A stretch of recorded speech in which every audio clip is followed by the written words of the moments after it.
Hello friends, welcome to kitchen with Sage. આજે આપણે અલગ જ રીતના રાજમા બનાવવા જઈ રહ્યા છીએ। સેજ વરના જય જિનેન્દ્ર, કેમ છો દર્શક મિત્રો? મારી રેસીપી બધી જ નિહાળી રહ્યા છો એવી મને આશા છે। તો આઈ હોપ કે તમને ગમતું હશે બધી જ મારી રેસીપી। હવે આપણે અલગ જ ટાઈપના રાજમા બનાવવા જઈ રહ્યા છીએ। એક સ્પેશિયલ ટચ છે સેજનો સ્પેશિયલ ટચ છે। તો આપણે કઈ રીતે બનાવી રાજમા કઈ રીતે બનાવવા એના માટે શું શું જોઈશે એ તમને ઝડપથી એના ઇન્ગ્રેડિયન્ટ્સ બતાડી દઉં। એના માટે મેં લીલું લસણ અને લીલા કાંદા અને લાલ મરચું લીધેલું છે। રાજમા લીધેલા છે, 2 થી 3 જણ આરામથી ખાઈ શકશે। 2 નાની વાટકી લીધેલી છે, આટલી વાટકી 2 નાની વાટકી લીધેલી છે રાજમાને બોઇલ કરી લેવા। અત્યારે બોઇલ નથી કરેલા, આપણે પાણીમાં 2-3 કલાક પલાળેલા છે। હવે સ્પેશિયલ ટચ માટે શું જોઈશે? ટામેટા નથી લેવાના, ટામેટાની ગ્રેવી નથી કરવાની। અત્યારે મેં ટામેટા નથી લીધેલા। કેચઅપ લીધેલો છે, 2 થી 3 ચમચી કેચઅપ છે। પીઝા સોસ છે, પીઝા સોસથી આપણે અલગ જ એને ટચિંગ આપશું। અને રેડ ચીલી સોસ છે। હવે આ બધી વસ્તુ આની અંદર બધું જ ગ્રાઇન્ડરમાં નાખીને બધું 2 પાણીથી પહેલાં ધોઈને પછી ગ્રાઇન્ડરના કપમાં આ 3 સોસીસ એડ કરી દેવાના છે। બધું એકી જોડે જ પછી સાથે જ વઘારશું અને રાજમાને 3 થી 4 વિસલ વગાડીને બાફી લેવાના છે। હવે આગળ ગ્રાઇન્ડરમાં તમને બતાડું છું, ચર્ન કરીને પછી કેવી રીતે વઘારવું એ તમને બતાડું છું આગળની પ્રોસેસ। હવે મેં 2 ચમચી તેલ અને બટર, નાનો ટુકડો બટરનો લીધેલો છે।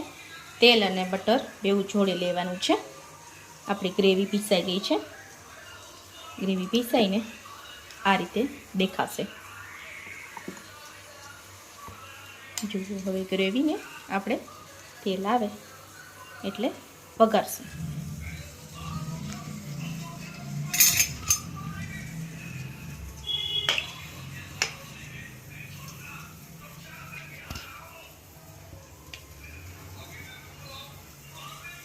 બહુ તેલ આવવા ના દેવું, જેથી કરીને ગ્રેવી વઘારીએ તો ઉડીને આપણા ઉપર આવે નહીં।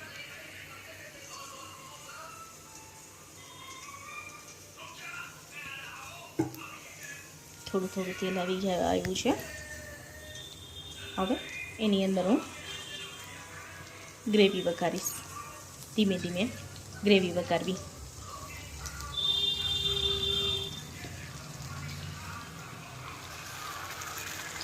આવી રીતે મીડિયમ ફ્લેમ રાખવી। આવી રીતે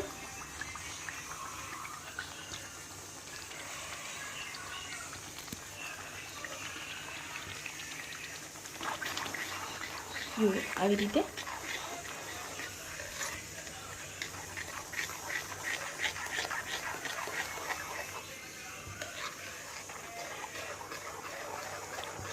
આની અંદર લાલ મરચું નાખવાની જરૂર નથી, કેમ કે આપણે ચીલી સોસ અને લીલા લાલ મરચાં નાખેલા છે, એટલે ઓલરેડી એની તીખાશ આવેલી જશે। ગ્રેવી નાખ્યા પછી એની અંદર 1 ચમચી સોલ્ટ અને 1 ચમચી હળદર નાખીશું।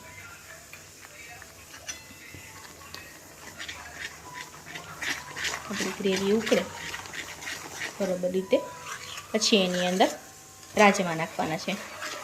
ગ્રેવીને 5 થી 7 મિનિટ ઉકળવા દેવી।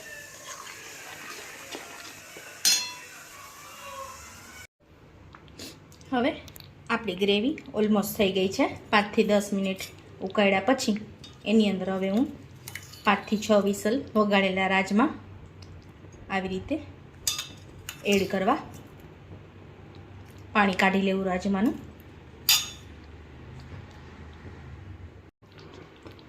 આવી રીતે રાજમા અંદર બધા જ નાખ્યા પછી મેં બરાબર હલાવી લીધું અને પછી એક ચીઝનો ટુકડો અથવા તો સ્લાઈસ તમારી પાસે જે પણ હોય એ નાખવાનું છે એની અંદર.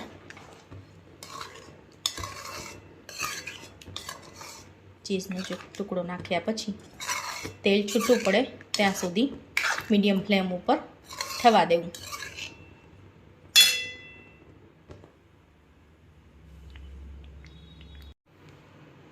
જુઓ આ રીતે થઈ જશે તો ફાઇનલી આપણી રાજમાની રેસીપી તૈયાર છે.